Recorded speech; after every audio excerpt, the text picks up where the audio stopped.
podcast is part of the Batman Universe Podcast Network, hosted by thebatmanuniverse.net. Here, we love talking about everything Batman. The BatmanUniverse.net has news, original content, and reviews about Batman comics, movies, TV shows, video games, and more.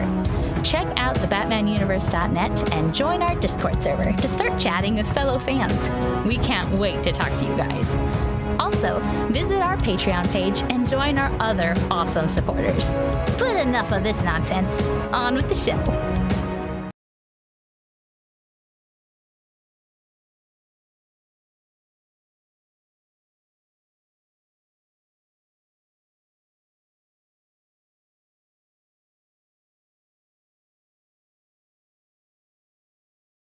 Hey, Bat fans. Welcome to the Batman Universe Podcast, episode 255. I'm your host, Scott, and joining me is my co-host, BJ. This episode, we're revisiting one of the most celebrated and sometimes maligned graphic novels in the Batman comics world. We're going to dive deep into the original book as well as its animated film adaptation, which your mileage may vary on. But buckle your carnival ride seatbelts because we're talking about the 1988 Alan Moore, Brian Bolland classic, Batman the Killing Joke. But first, BJ, you've been out for a couple episodes. So I wanted to touch in and, see if you had any news you wanted to share. Yeah, so I was disappointed I couldn't be with you in Auto last episode, but me and my wife just had a baby. Beautiful boy. It's born April 17th. So I don't know. Maybe he'll cry or something during this episode and kind of join the episode almost. But yeah, I got a nice new little addition to my Bat family, and everything's been going great. Awesome. Well, it's great to hear, and congratulations. And Thanks, appreciate it. Hope everything goes as best as it can and you get as much sleep as you possibly can. I'm trying. I took a big nap today, but okay, that's good. Before we dive into questions, some brief background on Batman the Killing Joke. I figure I'm not going to spend too much time with this because everybody kind of knows this book or has heard about it at the very least, or probably has opinions on it. And some people who have opinions on it may have opinions without actually having read it because it's one of those often talked about books. But some brief background information for The Killing Joke. It was an iconic one-shot published in 1988, by writer Alan Moore and artist Brian Bolland. John Higgins did the original coloring due to time constraints. Brian Bolland was planning on it, but scheduling wise and everything, and ended up going to John Higgins. And so that's the original coloring everybody knows. But later, when they've reissued it, Brian Bolland has gone back and opted to recolor it. So there are different editions that have different coloring of this book. Because Moore is not a fan of the superhero genre, really, even though he's written some of the most popular titles in that genre, he's quoted as saying, "The Killing Joke is one of the worst things I've ever written." Part of this is also because it led to some copycat takes, on this kind of highly controversial book, as well as the sexualized content and violence contained within the very short number of pages in the book. And, for those who know how Barbara Gordon came to be crippled in The Killing Joke, it was after Moore asked permission, and then editor Len Wein allegedly responded by saying, "Cripple the bleep. I will censor myself on that one. You can fill in the blank." And those are the comments that get kicked around a lot when it comes to The Killing Joke, is what Alan Moore has to say. But there are two sides to everything. And Brian Bolland, has a lot of other thoughts on this. And he's been quoted, off and on over the years, but just not as popularly as Alan Moore, because Alan Moore is such that big draw name. But Brian Bolland, fantastic artist, I find his comments to be much more interesting and thoughtful, especially since he's not so adverse to the genre. But, one of the things he's quoted as saying is, "For me, The Killing Joke represented the perfect alignment of the planets. I had the opportunity to bring together characters that I grew up with, that I loved, that were high profile and possibly the best and hottest writer of the moment. I knew this would be a career peak for me." He also said, "Finally in London, the finished script arrived. I was somewhat disappointed. As an artist, you want to draw iconic moments, pay homage in some way to the character of the old. Where was Dick Sprang's giant typewriter? I was worried by the three bug-eyed dwarves. I thought it perhaps offensive to persons of limited height. I thought setting part of the story in a funfair was a bit too obvious, and I was upset by the harm that came to Barbara and concerned by the implied nudity. And lastly, another thing he said that was kind of interesting, talking about this as a whole, was people who use the medium of the written word to express themselves have no ability or interest in talking about line thickness, negative space, light and shade, or the influence of artists of the past.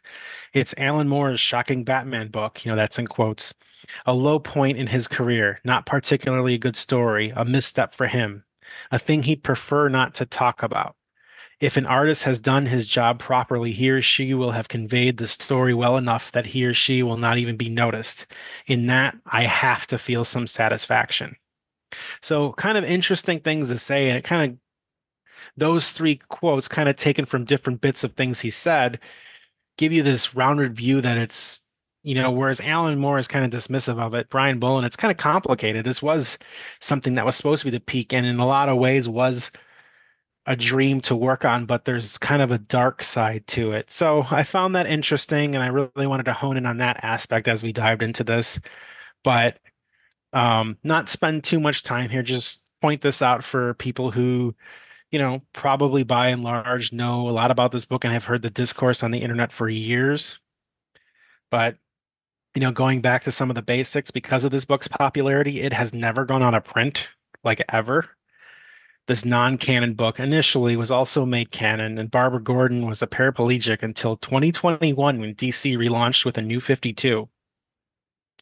And this book is also known for telling the most definitive origin of the Joker, taking cues from Detective Comics number 168, wherein a lab worker falls into a vat of chemical waste to escape Batman during a Monarch playing card company heist. So the Monarch playing card company heist is in there, a former lab worker falling into chemical waste vat. Those things are all there. All those pieces in that original story work their way into here. They're just kind of fine-tuned and played around with a little bit.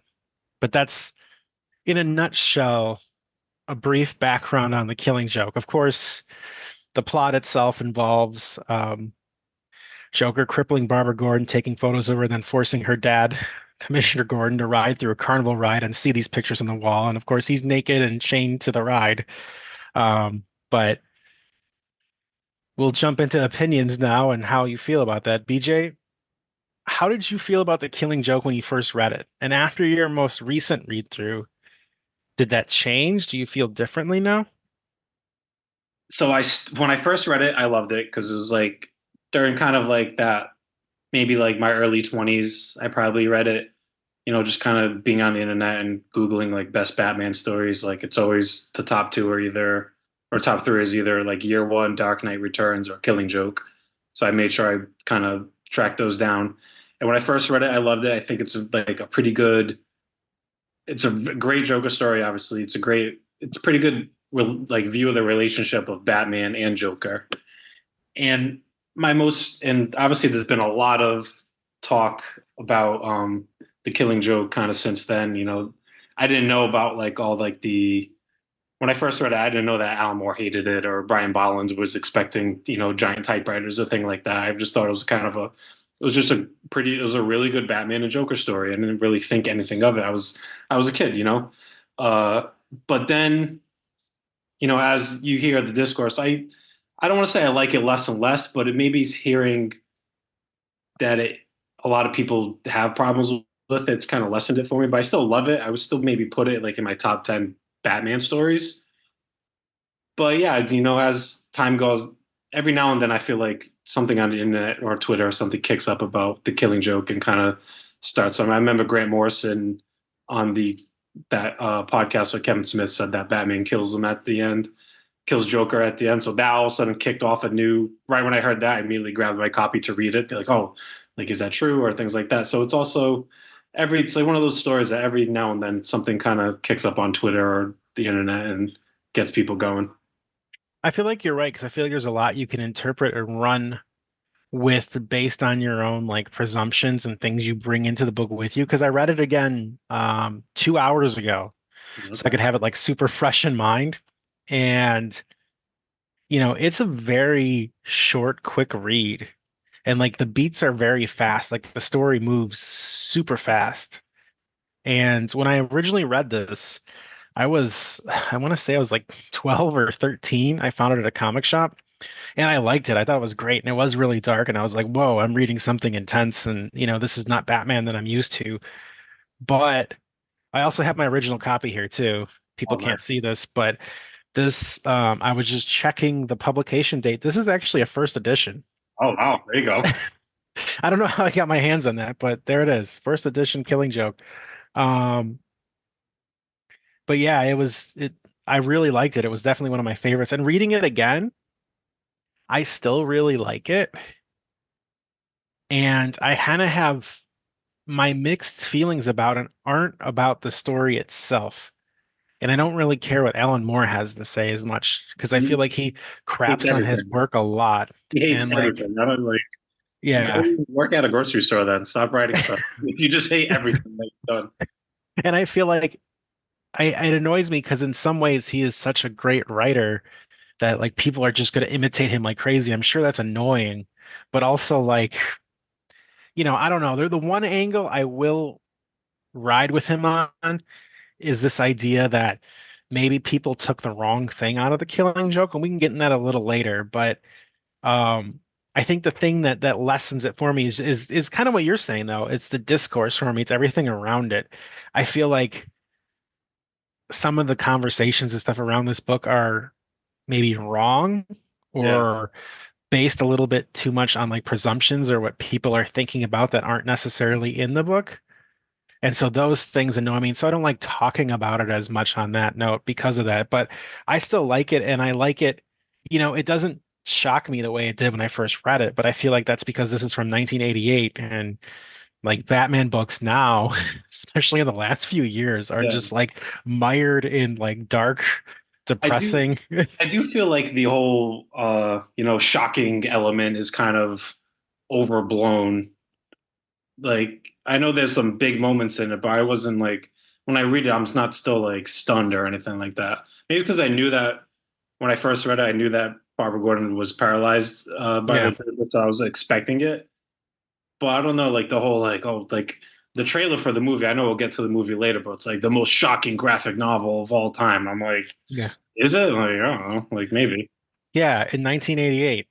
Yeah, yeah, 1988. Yeah, there's a lot of crap that's going on in the world that I'm kind Yeah, of dead to. and actually the fact that you said that though, like a lot of stuff going on in the world, like near the end of the book when Joker is like singing his little song and everything, the stuff he references are like Cold War era things, about like the US and like the Soviet Union. Like there are explicit references to those things. There was a totally different world and landscape.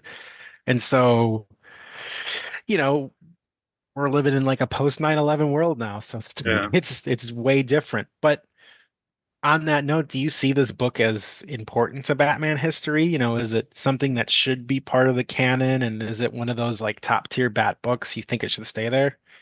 Yes, I definitely think it should be there. Like it does kind of like encapsulate that Batman Joker relationship. Like I know it's not Joker he's talking to at the beginning, but like when Batman goes to see him in Arkham and he's like, I've been thinking about like me and you, like one of us is gonna kill each other, like it's gonna be us at the end. And you kind of see that ever since that moment, you kind of see that through like Batman Joker relationships through all media. Like even in Dark Knight, Joker says like we're destined to do this dance forever. Like that kind of like harkens back to like the beginning of this book. And even the book at like when Batman first shows up at the carnival, he's thinking about that conversation again. I know he wasn't actually saying it to Joker at the start, a Joker like a fake Joker, but it does kind of like bring every like all those Batman Joker elements into like just a few panels, which I love. Definitely. And you know, a lot of the discourse about the book has to deal with the treatment of Barbara Gordon. And how do you feel about that treatment? It's kind of puts you on the spot a little bit, and everyone always says be careful what they say, but Yeah. So in terms of like comics, like what's happening in the Batman universe and the Batman comics, I think it kind of works because like this is around the same time that Joker killed Jason Todd, so it's almost like upping that Batman Joker rivalry to like an even next level. And like really, Joker's really pushing Batman to kill him because that's like the ultimate joke for Joker is that he does finally crosses that line to for Batman to commit murder. In terms of Barbara Gordon, like I love Barbara Gordon, one of my favorite characters. I do she it is kind of a testament to her as a character and like the people writing her that they were able to not just say, oh well, she's paralyzed, it's kind of let's leave her by the wayside, not do anything with her, but they made her into Oracle and she was still like one of the most important people in the Bat family.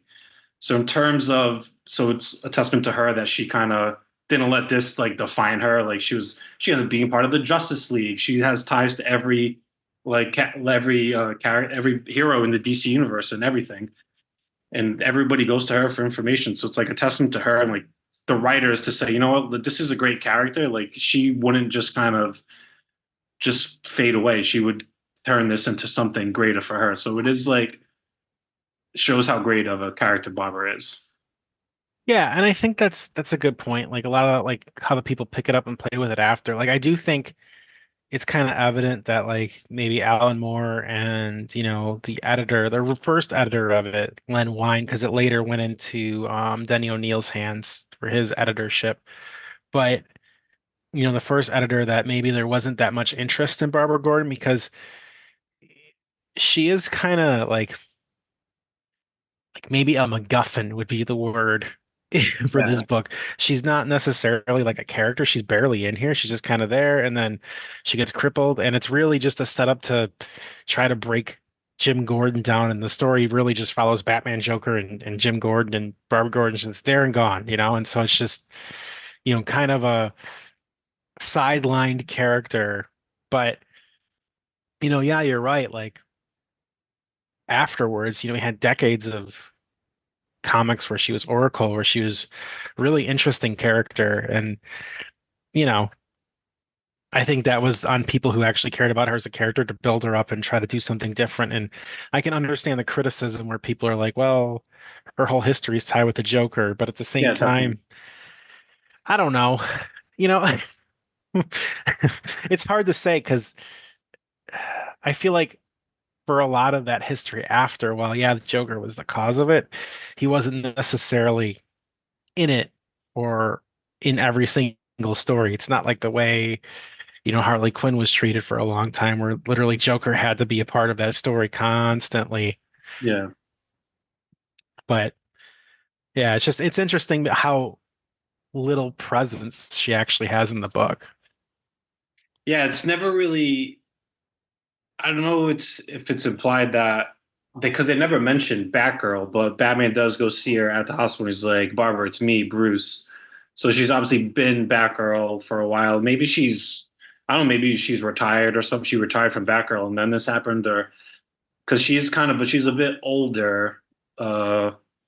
She's Yeah, living on her own. Like Jim Gordon goes to see they're at her apartment when Joker shoots her. Am I right? I I think so. I I don't thought know. they were at Jim's apartment. Maybe you might be right, but she's well, I think she's getting them coffee, right, or something. I don't. Yeah, I, she is. She's bringing up. Yeah, yeah. So I always thought it was her place. So she's obviously older that she can have her own place. She's been back there for a while, but yeah, yeah, but no, you're right. She does look older, yeah, and but yeah, it's Jim's place because she found something that he thought he lost because she was instituting a filing system for him. So it would have to have been, yes, yeah, but he had to go consult the book. Um, but yeah, it's just, I don't know, it's interesting. And, speaking of characters, so here's something I was thinking about a lot because the Killing Joke, I feel like depending on how you read it, it affects how you view the Joker and what kind of stories you want to see told or how far your mileage will go in terms of having sympathy for who he was before he became a Joker. But, there's not much there to really inform either way. But I wanted to ask anyways, what's your reading of the Joker before he falls into that vat of chemicals? Do you think he was like a good guy and that this was all part of his like one bad day? Do you buy that idea? I do buy that. With the flashbacks, I like that he's just kind of like this loser nerd who's just kind of trying to make ends meet for his pregnant wife, and he's just trying to like he sucks as a comedian. I don't think like no one's really laughing at him. He's not having success that he thought he would have as a comedian, and then he he's trying to make it work and he can't really. But his girlfriend compliments him, says she's good in the sack. That was so I guess +1 for the Joker there. But other than that, it's really always kind of going for him. And like even like the Red Hood guys or the gang they kind of walk all over him. They kind of shove this helmet on him and like kind of push him out there. They're like, all right, this is the perfect fall guy. He's a kind of a loser. He's a goober. He's gonna screw up, and he screws up, and we'll hightail it out of here. So I do buy into that one bad day aspect of it. Obviously it said something about his wife died, and like kind of almost a humorous scene where like is it the cops tell him that his wife died, and like there's just Yeah. a silent panel, and he just cuts to him. And he's like, "What?" And then Yeah. like and then like so it's kind of a you know funny panel there, and he still has to go do this thing for the Red Hood gang. Then he has that, falls into chemicals, and then boom, the Joker is born. So I do like that. Yeah, I mean, you could like I could totally see that, and I feel like I felt that way, and I feel like depending on who, because after this, like everybody's writing to it or trying to expand on it. We just had Joker Year One that dove into trying to expand this storyline, and then you had three Jokers, which we will circle back to after we talk about the animated film, because I do want to hit a couple points there. But it's kind of interesting because I feel like you can take it either way because there's a lot of I would call them Joker illusions in the art throughout the book. Like when they're in the past, one of my favorites is, after his wife dies and they're putting the red hood on him and he's looking through it, the thug that put him on him, the silhouette of the thug, like way Brian Bolland drew him, looks just like the silhouette of the Joker, like with his hat on and everything. And so it's like this weird, let me see if I got, well, if we actually, our page numbers might be different, Yeah, but I have the deluxe edition. yeah, he's like, let's see. I'm gonna try to pull. Oh yeah, here it is. Yeah, Oh so yeah, he's like yeah, C yeah, double. yeah, yeah. Oh yeah, Yeah, I never noticed that before. yeah, but the guy has like that super pointy chin and everything, and Yeah. it's kind of neat. But like little things like that are peppered throughout that kind of, it's foreshadowing, but also like, is it trying to say something about his personality? I He don't know. says he says it in the book too that if he had to have a pass, he preferred multiple choice, and like we've seen a lot of joke origins. Like we get down the Dark Knight, he tells You're his right. origin a few different ways, and Mask of the Phantasm is an origin for the Joker with him working for the mob and things like that. And we have this loser version, so it is kind of like it's almost like Wolverine-esque. Like Wolverine, like we for the longest time we never knew anything about his past, and now I feel like we know too much about Wolverine's past. Where I feel like that's kind of like that for the Joker, but it works with just that having this multiple choice line in here that Yeah. no one's ever going to really truly know the real origin of the Joker. So you're kind of in the camp, and this is actually another question I have, but you're in the camp that while this might be like the most definitive origin that people like to retell, that it doesn't really matter, that there is maybe not a true origin to the Joker. Yeah, I think as long as he falls in a vat of chemicals, and that's what transforms him into the Joker. That's what that always needs to be a constant. But other than that, like I'll buy like Jack Napier in Batman '89. I'll buy Mask of the Phantasm. I'll buy this. I'll buy that. But as long as he's falling in chemicals. That's fair. I feel like we need that painted white skin. Yeah, But yeah, we do. Yeah, but have you read the newly recolored version by Brian Bolland, and do you have a preference versus original or the recolored edition? I do. So yeah, I think I have the deluxe edition. I had like maybe it wasn't a first copy. It was like probably like a fifth or something. I don't know. But I had that, and then I found the deluxe edition. I think I might have traded in my like that early copy I had. So I never could compare like the coloring of it, but ever since like said that people have said that it's been recolored, I have noticed that I think I kind of like the original version better. I know Bolland said like this is like the true definitive version, but I guess I kind of the way I am, I just kind of go back to like what I first saw like the first time I had it. So I think I kind of would prefer the original version. In the original version, does Batman have a yellow oval? Yeah, I believe so. Yes. Because in here he doesn't. Yeah, he's got the yellow oval. Yeah, I'm in the looking at it deluxe right. he doesn't. So I think Huh. I wonder if that's a big change. Yeah. It's interesting. I think, I've looked, haven't bought the recolored edition, but I have looked at like comparisons online and like kind of looked at panel by panel the differences, and there are some really stark differences in the coloring. Yeah. And that's all to say that I actually do prefer the original coloring. It kind of has more of a grindhouse feel to it. It's Yeah, it's a like, little more gritty. This yeah, recolored version, it's like almost too pretty for like the story it should be. it's almost like you're reading a hallucination or something, the way John Higgins colored it. Like it's just kind of makes it more like nightmare fuel. I don't know. Yeah. I never want to see that coloring go away. It's especially when Joker's on the TV screen and everything. That is just like a crazy, like hallucinogenic trip. Yeah. But, before we jump into the animated film adaptation, what do you think the ending means? I know you mentioned what Grant Morrison said on a podcast, but what was your takeaway? So I always thought that it just ends with, Joker tells a joke, they share Batman and Joker kind of share a laugh and almost kind of like a weird, understanding of their relationship. And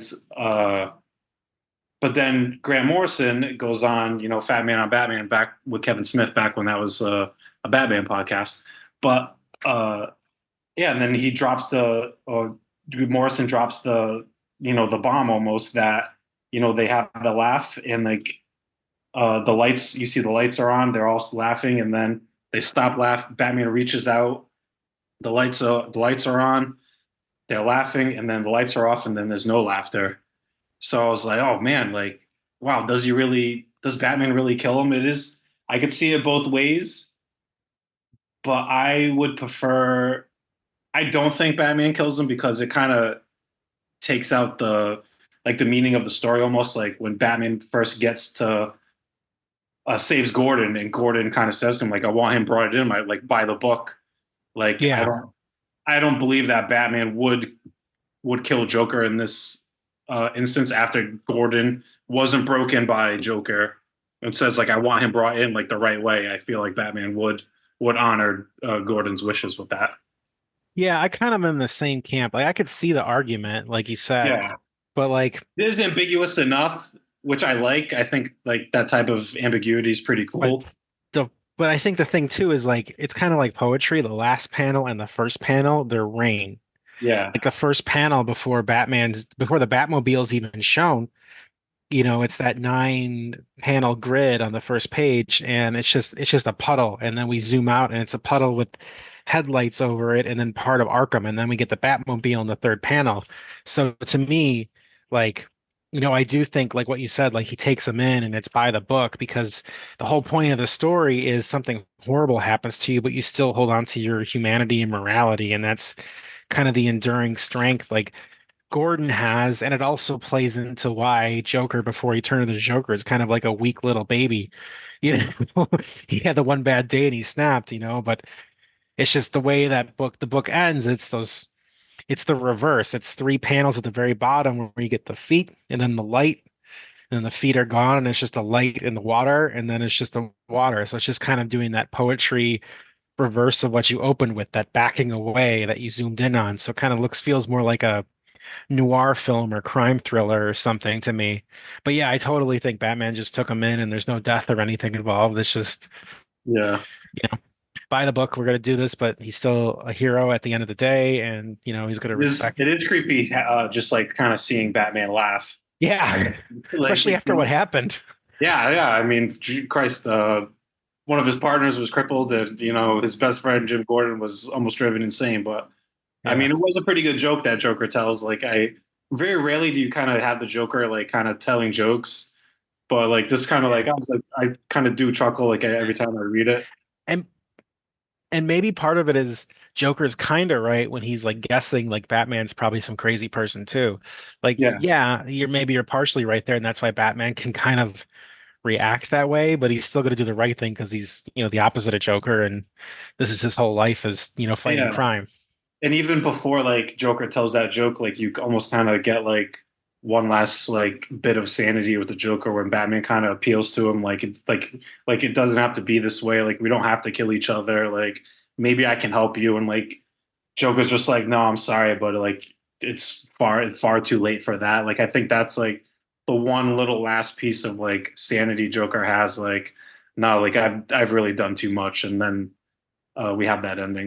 That's like a really great beat in the story. No, and I'm glad you pointed that out because now that I'm looking at that panel again, what you were saying earlier about how you felt about the Joker as a character before he was transformed, I feel like that panel specifically where he's like, "No, I'm sorry," like the way Brian Bolland does the art and the coloring, from John Higgins, it's very sad and tragic just Yeah, for like a second, and it kind of shows that humanity of maybe the person Joker was before he was transformed. It's like the sadness that creeps through, and then Joker sucks it all back in and tells his joke. So, yeah, so it's kind of it's actually pretty deep in a way. I appreciate that. But yeah, yeah. looking at Alan that Moore. again, This is a good story, Alan Moore. Come on, not that bad. Like, yikes. Hey, you got a second? The Batman universe is looking for Batman fans with something to say. If you're interested in writing reviews of your favorite Batman books, or you want to contribute original content with articles like The Top 10 Forgotten Batman Villains, or Why Dead Didio's exit from DC was the worst thing to ever happen, then we want to invite you to join our TBU staff family as a writer. Just reach out to our email, tbu@thebatmanuniverse.net, and let us know that you want to become one of our writers. It's that easy. And honestly, there's no reason not to. You get exclusive access to our TBU staff Discord server, you get early access to comics, and you meet a lot of cool people. What are you waiting for? Email us at tbu@thebatmanuniverse.net and let us know that you want to become one of our writers. okay, so we talked about the good. Now we have to talk about the bad, and by bad, I mean Batman: The Killing Joke, the animated adaptation from 2016 that had a limited release in theaters that I paid to go see in theaters. Same. Uh, stars Kevin Conroy as Batman, Mark Hamill as Joker, Tara Strong as Batgirl, and a personal favorite of mine. Obviously, everyone loves Kevin Conroy, Mark Hamill, and Tara Strong, but a personal favorite of mine, Ray Wise, is Commissioner Gordon. And for those who don't know, Ray Wise was Leland Palmer in Twin Peaks, and he was one of the bad guys in RoboCop, and he's been in like a million other things. Seems like a really cool actor, but bad movie for him to be in a Batman film for. Yeah. It is the first Batman film and first Warner Brothers animated film to be rated R. And comic scribe Brian Azzarello was brought on to adapt the film, including the contentious first half, which sees a love scene between Batgirl and Batman. This movie was mostly panned, particularly for said first half of the film. You probably can't guess as to, or probably can't, it's not a stretch of imagination to guess why if you haven't seen it. And Azzarello has responded to the criticism, basically doubling down and saying, the thing about this is that it's controversial, so we added more controversy. Kind of like a shoulder shrug and a who cares, go screw yourself attitude. But before we talk about that opening, let's start out on the second part of the film. Cutting out that first half, do you think it's a good adaptation? And if it was a standalone 40-minute film without that intro, would you like it? That's a great question, Scott. It's a great question. Um, they do adapt it beat for beat. I guess it's always kind of like that debate between like, all right, do you want it something, a story, a comic, or a book, or anything to be adapted literally beat for beat, or do you want it to be almost like inspired by and like take the good and kind of cut out the bad? Here they kind of almost like the Year One movie where they literally almost adapted beat for beat. They adapted this beat for beat. I think the animation is pretty cool. I do not think this is Conroy and Hamill's best go as Batman and Joker, they both kind of seem bored. And if I remember correctly, like this was after Arkham City video game, Yeah. where that was supposed to be Hamill's like swan song as Joker. Like he said he would never come back, and of course they always come back. But that's what when he said he always come back for the Killing Joke, always the Killing Joke, and then they announced this, and I was like, hell yeah! Like Hamill and Conroy are back. Like this is going to be awesome. And taking out that first half, it was kind of like I don't know. It was really kind of like not. I think I'd rather read the story than watch this movie than this part. I don't know about you. Yeah, like it is, panel for panel pretty faithful, but I honestly feel like Kevin Conroy and Mark Hamill are too known for their roles and their interpretations of Batman and Joker. And those interpretations exist outside of the Killing Joke. And it's kind of weird to hear their voices come through on this. Like, I think to me, I found it off-putting. And it just doesn't sit right with me. Yeah, There's something about it that just they doesn't, just kind of go through the motions, and like there's so much. It's like there's really nothing. It's almost I don't want to say they're not trying, like because they're the two best. Like everything else they're in together is amazing. Phantasm, the animated series. Return of the Joker, like Batman Beyond, like everything's so awesome. But this is just like I don't know, like they kind of just weren't in it that day when they yeah. recorded. And I think the other thing it suffers from is that it is, at least that part of it, that is such a faithful adaptation. There's kind of no reason for it to exist other than you don't want to take the 20 minutes it takes to read the book. I Yeah, don't know. It's a very quick read. So I can't yeah, express that enough for anyone who has never read it. Like you could breeze through this in half an hour at most and like you're definitely. good. But all that to say, we feel how we feel. Are there any scenes that stand out to you in any sort of meaningful way, or do you kind of just, Yeah, not really. If I do, when I think of the Killing Joke, I don't like Dark Knight Returns, right? Like that would like I love that story, but I think I like the movie more. So when I think of Dark Knight Returns, I kind of like I'll always kind of hop on YouTube and throw that final fight scene between Batman and Superman, or the one or the tunnel love sequence with the Joker and things like that. But when I think of the Killing Joke, I'll always kind of think of the book, like yeah, Batman jumping through that window to catch Joker in the amusement park, or when he's not looking and he catches Joker from behind. Like that's always great. Like I'll never really. Maybe I will like after this, like kind of watch the fight scene again, but I'll never really. That won't be that movie won't be the first thing that I think of when I think of Killing Joke. I'll think of the moments from the book, if that makes yeah. sense. No, that totally makes sense, and I'd agree with that. And I kind of use my own voices for the character in the book anyway, just like voices I've developed just from reading, the comics. But I will say the only scene in this movie I kind of like is I like Mark Hamill singing. Yeah, So I never knew it was a song when like always reading it. I never considered it a song until I saw yeah, it. I don't know about you. yeah. Yeah, I think I was kind of the same way because it's not written in like a sing-songy way. Like, however they put that song together, it was kind of creative to make it sound like it like rhymes and has like a flow and feels like a real song. So, like, Because really good usually when job you're there. yeah, usually when you're reading comics, like you'll see and someone's singing, you'll see like notes or whatever, like to kind of signify it. But here, I don't think we did. But in yeah, I do remember. Yeah, the song was pretty good. So, going back to the first half, and the reason why I put it at the end of the animated film discussion is because I feel like we probably feel the same about it, and I feel like most people feel the same about this. But I'm gonna ask anyways. I'm gonna lump my two questions into one big question, and you can run with it how you want. But how do you feel about the first half? And do you feel the first half only lends credit to the criticism this story has received in recent years? Like in terms of how people talk about how controversial the story is, in general. So taking out the love scene aside, which was spoiled on me on Twitter, one of the few things like I've ever kind of been spoiled on Twitter. Like the day I was going to go see it, I clicked on like someone posted like the video of it, and I was like, oh no, like well, this can't be real. But the thing about that first half is that it has nothing to do with the story. And I think that's why I kind of love scene aside, like it's what it is.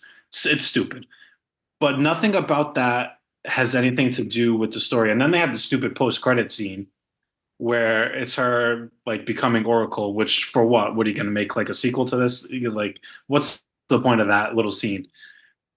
It's nothing like I know like Batman has the big story, like the big speech there, like you've never been in the seen the abyss, Barbara, and blah blah blah. But it's just like them like tracking down like the stupid mobster and what's his name, like Paris France or something. It's like some just stupid name. And like he has like he's like in love with Barbara for some reason, but I guess to kind of like that's like her Joker almost, but it makes no sense. Like I just obviously the love scene's terrible, but the rest of it is nothing to do with like the actual story. Like it wasn't connected in any way. And Batman never references it again. Like in the second part, like in the main movie, like he's never like oh you retired ever since that Paris France incident or whatever. Like they never mention it again, which is so stupid. I think it's just supposed to set up his love for her and that it's supposed to connect to like when she's in the hospital bed. Like I think that's it, but they don't like you're saying, they don't really do a good job of No, that. like It's just he doesn't really show yeah. like emotion in it. Like he's exactly how he is in the story. And it's even worse when like he goes to save Gordon and he's like, "Thanks for saving me, Batman." Like I want him in by the book. And like in Batman said, like as I'm watching, I'm like, my man, this is like your best friend, and like he like hooked up with his daughter. Like I don't know, it's weird. Like I don't know, like he kind of never, it's never like reference or anything. It's just so tacked on, and like the whole like oh we wanted to make it even more controversial. Like I don't know, it's just like you kind of just being edgy for almost edgy's sake. Like you could have did Yeah. something. You could almost kind of I don't know maybe had on an little extra Joker story like at the beginning almost like I don't know. Or even just expand his origin, whatever. You know what I mean? Like there's a million things you could do just to stretch it out if you really needed to, but Yeah, or even do it like this is the Killing Joke, and then like you have like five different, Batman shorts, like right. of different things, like just to expand it a little more. But yeah, I don't know. But yeah, it exists in its microcosm. I don't think it does anybody any favors, and I feel like it's just I don't know. Nobody wants to talk about it. no one likes it. No one really likes it.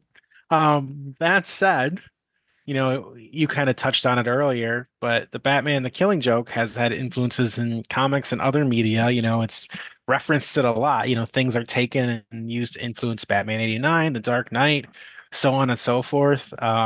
Speaking to just the books, because there's a lot you could talk about with the movies. I kind of wanted to fine tune it, but we did have a sequel series that came out within the last couple years called Batman Three Jokers, by Jeff Johns and Jason Fabok.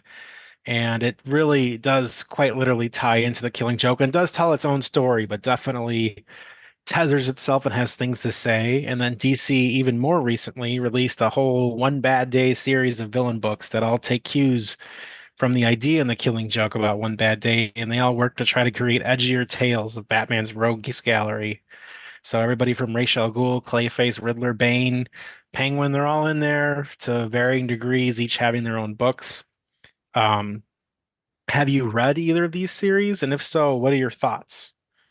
I have read both. I love Three Jokers. I think that's a pretty good story. I think it's almost kind of a worthy sequel. It was never billed as a sequel to Killing Joke, and that ending kind of blew my mind that it was like tied into Killing Joke, even though kind of continuity wise, you can kind of be like, all right, this doesn't really fit fully.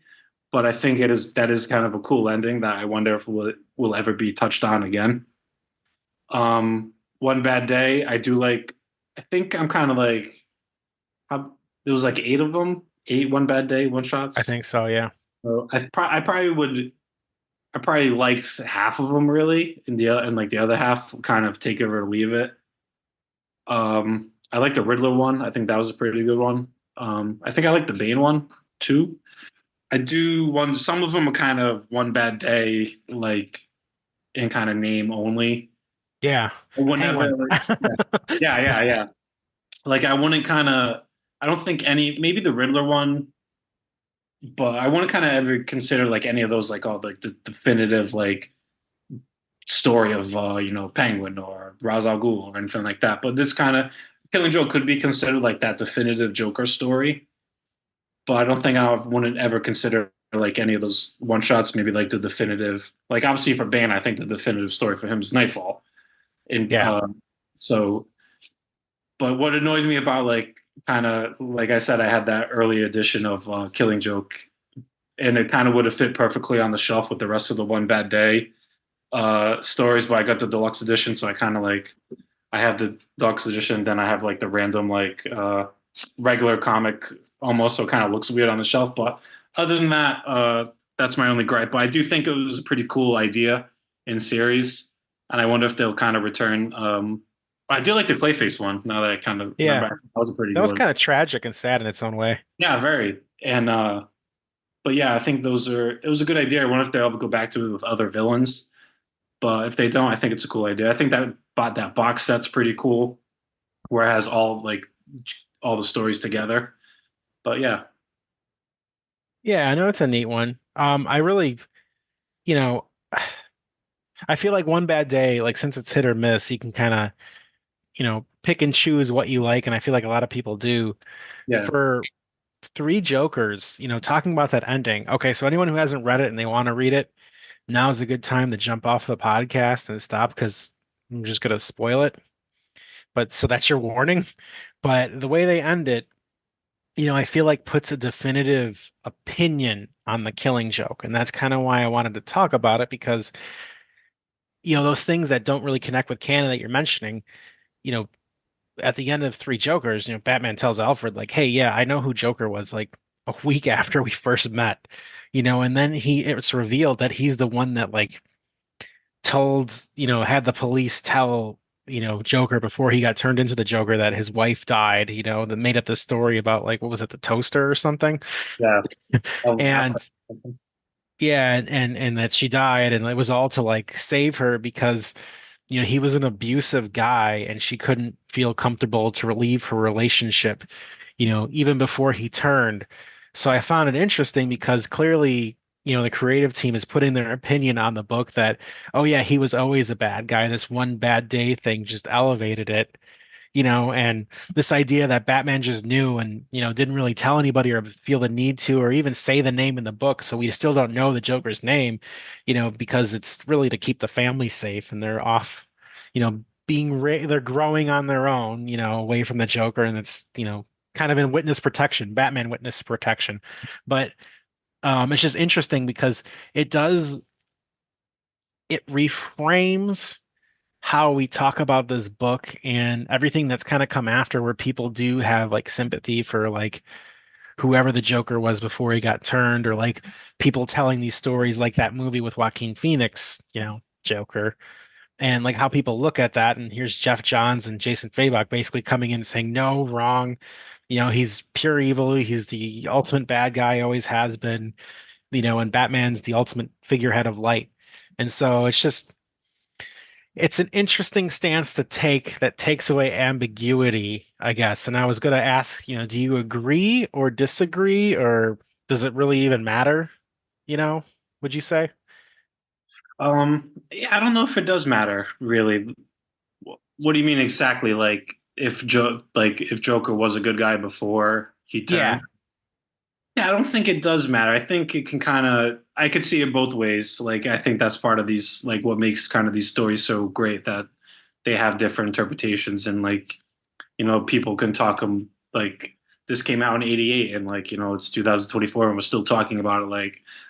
Like, what about this? What about that? And I wonder if Three Jokers would be that, down the line, 30 years from now, true. where people kind of still talk about that ending.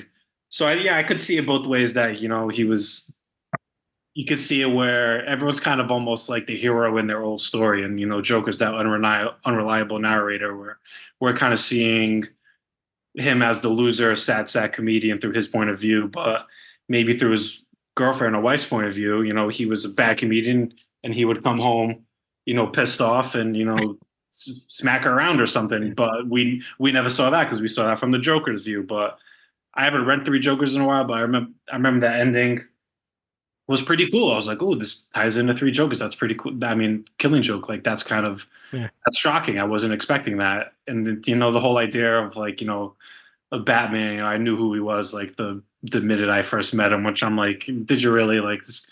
Continuity wise, it kind of doesn't line up that like because the cops because he's still quote unquote normal when he finds out his wife died. So how did Batman know about that? How did he know about the kid and the girl and things like that? So well, there's plenty of books where Batman's like this person that I don't know. Yes. Yeah. So, but to what you're saying though makes sense too, because you could even make an argument, you know, in that same thought pattern that like this is Batman's perspective at the end. So yeah, you know, it's his side of the story. Doesn't mean it's like the right one. Sure. But it is interesting to think about. You know, our final question for the night, you know, and I feel like we've already answered this, but might as well say it definitively. You know, Batman: The Killing Joke, does it fit into your reading essentials? And is it something you recommend to new readers? Why or why not? Definitely an essential. Would I recommend it? I would. If maybe almost I wouldn't recommend it to like, you know, a 10-year-old or anything like that. Like I know you read it when you were 12. But you know, things were different back then. But I don't but if it was like someone came up to me and was like, hey, give me like a good, you know, Joker story, like what's the deal with the Joker? I would say, all right, you got to read The Killing Joke. The book almost kind of be prepared. I wouldn't say this is the most shocking thing like ever, but I would say, you know, there's going to be some heavy stuff in it.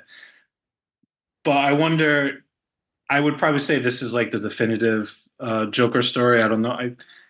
I can't really think of anything that would kind of, you know, match it almost. You know, Three Jokers is kind of almost too new. You know, The Laughing Fish, like things like those stories are pretty good. But this, you kind of like, it's a great kind of microcosm of the Batman Joker relationship. I think that's totally fair because I do think like a lot of Joker stories now really try to latch onto it in one way or another. We even had a whole series written by James Tynion, like Joker, that kind of like The Killing Joke really focused on James Gordon, but you know, tethered itself to this book and this idea of the Joker, you know, except it was James Gordon grappling with, well, he's really hurt my family in more ways than just the whole Barbara Gordon thing. So do I want to kill him now or no? And like, it's, you know, but like, yeah, a lot of stories after like really kind of lean back to it or dip into that well. So I would agree and say it is like the definitive Joker story, or if not the number one in the top three.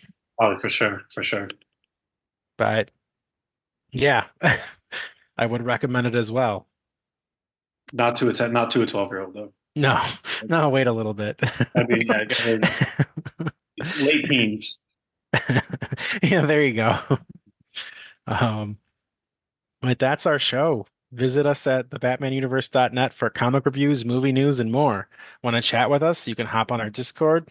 There's a link below. You can also write us at tbu@thebatmanuniverse.net and we'll respond to your comments on air.